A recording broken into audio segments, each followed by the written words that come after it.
శనివార విశేషం ఏమిటి? మనకి ఒక్కో నెలలో ఒక్కో వారానికి ప్రత్యేకత కనిపిస్తూ ఉంటుంది. కార్తీక మాసంలో సోమవారాలని, మాఘ మాసంలో ఆదివారాలని, ఇలా పుష్యమాసంలో ఆదివారాలని ఒక్కో మాసంలో ఒక్కో వారానికి ప్రత్యేకత ఉంటుంది. కానీ శ్రావణ మాసంలో శ్రావణ శుక్రవారాలు, శ్రావణ మంగళవారాలు, శ్రావణ సోమవారాలు, అదేవిధంగా శ్రావణ శనివారానికి కూడా విశేషం ఉంది. అదేమిటి అంటే ఈ శ్రావణ శనివారాల్లో మొట్టమొదటి శనివారం రోజు వెంకటేశ్వర స్వామి వ్రతారంభం చెయ్యాలి అనేటువంటి విషయాన్ని చెప్తారు. ఇక్కడి నుంచి మొదలుకొని అంటే శ్రావణ మాసం మొదటి వారం మొదలుకొని 7 వారాలు కూడా వెంకటేశ్వర స్వామి వ్రతం ఎవరు చేస్తారో వాళ్ళకి ఉన్నటువంటి దోషాలన్నీ పోవడం, ముఖ్యంగా శని దోషాలు పోవడం, వాళ్ళకి స్వామి అనుగ్రహం కలుగుతుంది అనేటువంటి విషయాన్ని చెప్తారు. మరొకసారి ఈ వ్రత విధానం ఎలా ఉంటుందో కూడా చెప్పుకుందాం. అదేవిధంగా ఈ శనివారం అంటే శ్రావణ శనివారాలు ఆంజనేయ స్వామికి పూజ చేయడానికి విశేషమైనవిగా చెప్పుకుంటారు. మామూలుగా అందరూ మంగళవారాలు ఆంజనేయ స్వామిని కొలుస్తూ ఉంటారు. శని దోషాలు పోవడం కోసం అని చెప్పేసి శనివారం కొలుస్తూ ఉంటారు. కానీ ఈ శ్రావణ శనివారంలో ముఖ్యంగా ఆంజనేయ స్వామికి పూజాధికాలు చేయాలిట. ఎందుకు అంటే శ్రావణ మాసం శివుడికి ప్రత్యేకమైనటువంటి మాసంగా మనకి ధార్మిక గ్రంథాలన్నీ చెప్తూ ఉన్నాయి.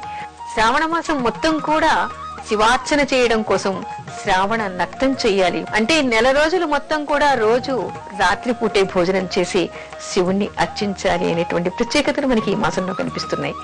మరి ఆంజనేయ స్వామి ఎవరు? సాక్షాత్తు శివస్వరూపంగా మనం చెప్తాం. శివ వీర్యం వల్ల ఉద్భవించిన వాడుగా మనం చెప్తాం. శివస్వరూపమైనటువంటి ఆంజనేయ స్వామిని ఈ శ్రావణ మాసంలో శనివారం రోజు ఎవరు అర్చిస్తారో, ఎవరు పూజిస్తారో వాళ్ళకి ఉన్నటువంటి సకల దోషాలు పోతాయిట. ఎలాంటి దోషాలు పోతాయి? శివస్వరూపం అనుకున్నప్పుడు మనకి శివుడి దగ్గర ఎలాంటి శక్తులు ఉంటాయి, అదేవిధంగా ఆంజనేయ స్వామి దగ్గర కూడా అలాంటి శక్తులే ఉంటాయి. ఆయనకి అణుమాత్యాది శక్తులన్నీ కూడా ఆయన వశంలో ఉంటాయి అంటారు. ఆయనకి మనకి రామాయణంలో కూడా తెలుసు, చిన్నగా కావాలి అన్నప్పుడు ఆయన చిన్నగా అవుతాడు, పెద్దగా శరీరాన్ని పెంచాలి అన్నప్పుడు పెంచగలుగుతాడు. అణిమాత్యాది శక్తులు ఉన్నప్పుడు మాత్రమే అలా చేస్తారు. అణిమా సిద్ధి ఉన్నప్పుడు చాలా అణుమాత్రంగా తయారైపోవడం, గరిమా సిద్ధి ఉన్నప్పుడు అంటే గరిమ అంటే పెద్దగా, అత్యంత పెద్దగా విశ్వరూపాన్ని ధరించడం, అలా అనేక శక్తులు ఆంజనేయ స్వామికి ఉన్నాయి అంటారు. శివుడు భూతనాథుడుగా చెప్పుకుంటూ ఉంటాం. సకల భూత ప్రేత పిశాచాల దోషాలన్నీ పోవడానికి శివుణ్ణి మనం అర్చిస్తూ ఉంటాం. అదేవిధంగా ఎవరికైనా కూడా భూత ప్రేత పిశాచాల బాధలు ఉన్నటువంటి ప్రతి వ్యక్తి కూడా ఆంజనేయ స్వామికి పూజ చేయటం వల్ల అలాంటి దోషాలన్నీ పోతాయి అంటారు. ముఖ్యంగా శనివారం రోజు శని దోషాలు పోవడం కోసం అని చెప్పేసి ఆంజనేయ స్వామికి ప్రదక్షిణలు, పూజాధికాలు, ఆకు పూజలు, సింధూర పూజలు ప్రత్యేకంగా చేస్తూ ఉంటారు. ఈ విధంగా ఎవరైతే శ్రావణ శనివారం రోజు ఆంజనేయ స్వామికి ప్రత్యేక పూజలు చేస్తారో, ప్రత్యేక పూజలు వీలు కానిటువంటి వాళ్ళు కేవలం ప్రదక్షిణ నమస్కారాలు చేస్తారో వాళ్ళందరికీ కూడా ఉన్నటువంటి సకల పీడలు పరిహారం అవుతాయని, ఈ శ్రావణ శనివారం ప్రత్యేకంగా ఆంజనేయ స్వామికి అర్చనలు చేయాలి, కనీసం గుడికి వెళ్ళి ఆ రోజు ఆయనను దర్శించాలి అనేటువంటి విషయాలు చెప్తారు.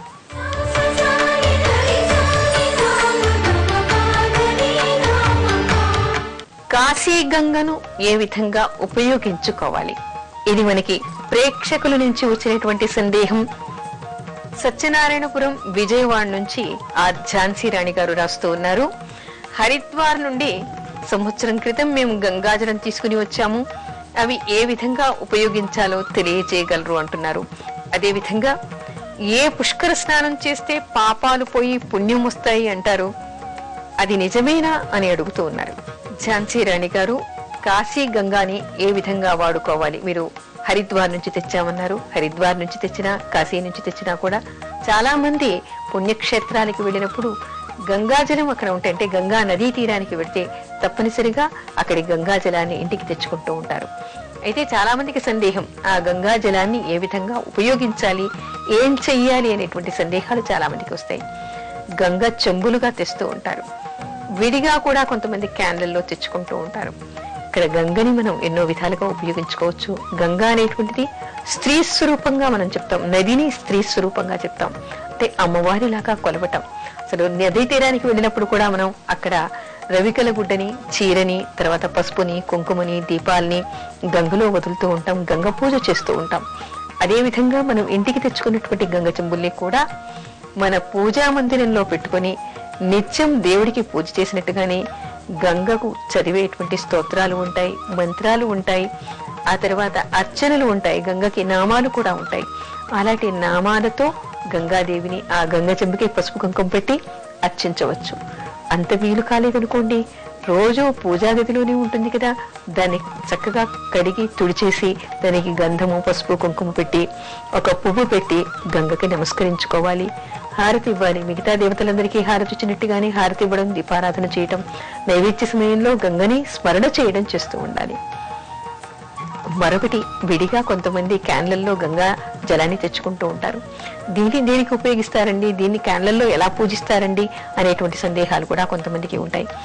ఈ గంగా జలాన్ని మనం ఏం చేస్తామంటే, మామూలుగా ఇంట్లో మనకి మైల కానీ ఏదైనా అశుచి వచ్చినప్పుడు, ఇంట్లో ఏదైనా జరిగినప్పుడు ఆ తర్వాత మనం శుద్ధి పుణ్యావచనం చేస్తూ ఉంటాం. అలా జరిగినప్పుడు ఈ గంగా జలాన్ని ఇంటి నిండా కూడా చల్లుతారు. చల్లటం వల్ల ఆ ఇల్లు పవిత్రం అవుతుంది అని చెప్తారు. మనకి కూడా అలాంటి అశుచి దగ్గరికి మనం వెళ్ళి వచ్చినప్పుడు కూడా స్నానం చేసిన తర్వాత గంగా జలాన్ని తల మీద చల్లుకోవచ్చు. ఆ తర్వాత పర్వటి రోజులు వస్తూ ఉంటాయి మనకి, మాస సంక్రాంతి కానీ ఏకాదశి కానీ, లేదా మనకి ఏదైనా పర్వటి రోజు వచ్చినప్పుడు కూడా గంగా స్నానం చేయాలి అని చెప్పేసి మనకి శాస్త్రాలు చెప్తూ ఉంటాయి. మనం స్నానం చేసి వచ్చిన తర్వాత పూజలో కూర్చునే ముందు ఆ గంగా జలాన్ని తల మీద ప్రోక్షణ చేసుకుని గంగామాతకి నమస్కారం చేసుకోవటం వలన గంగా స్నానం చేసినటువంటి ఫలితం కూడా వస్తుంది. అంతేకాదు, ఇలాంటి క్యాన్లలో తెచ్చుకున్నటువంటి గంగా జలాన్ని ఇంట్లో ప్రత్యేక పూజల్లో దేవుడికి అభిషేకం చేస్తున్నప్పుడు కూడా ఈ గంగా జలాన్ని కలిపి గంగాజలంతో అభిషేకం చేయటం వల్ల విశేషమైనటువంటి ఫలితం వస్తుంది అంటారు. ఈ గంగ చెంబుల్ని రామేశ్వరం తీసుకెళ్లారనుకోండి, అక్కడ రామేశ్వరుడికి కూడా ఈ గంగాజలంతో అభిషేకం చేయటం వల్ల కూడా విశేషమైనటువంటి పుణ్యం వస్తుంది అంటారు. అంటే గంగాజలాన్ని మనం ఇన్ని రకాలుగా ఉపయోగించుకోవచ్చు. ఎప్పుడు కూడా మన ఇంట్లో గంగా ఉంటే ఇంట్లో అంతా కూడా పవిత్రంగా ఉంటుంది, ఇంట్లో కూడా ప్రశాంతత ఉంటుంది అనేటువంటి విషయాన్ని చెప్తారు. ఆ తర్వాత మీరు మరో ప్రశ్న అడిగారు, ఏ పుష్కర స్నానం చేస్తే పుణ్యం వస్తుంది అని. ఏ పుష్కరం అని కాదండి, మనకి 12 జీవనదులకి 12 సంవత్సరాలు, అంటే మేషం నుంచి మొదలుకొని మీనం వరకు గురువు ఒక్కొక్క రాశిలో ప్రవేశించినప్పుడు ఒక్కొక్క జీవనదికి మనకి పుష్కరాలు వస్తూ ఉంటాయి. ఈ సంవత్సరం మనకి గంగా నదికి పుష్కరాలు వచ్చాయి మేషంలోకి గురువు ప్రవేశించిన తర్వాత.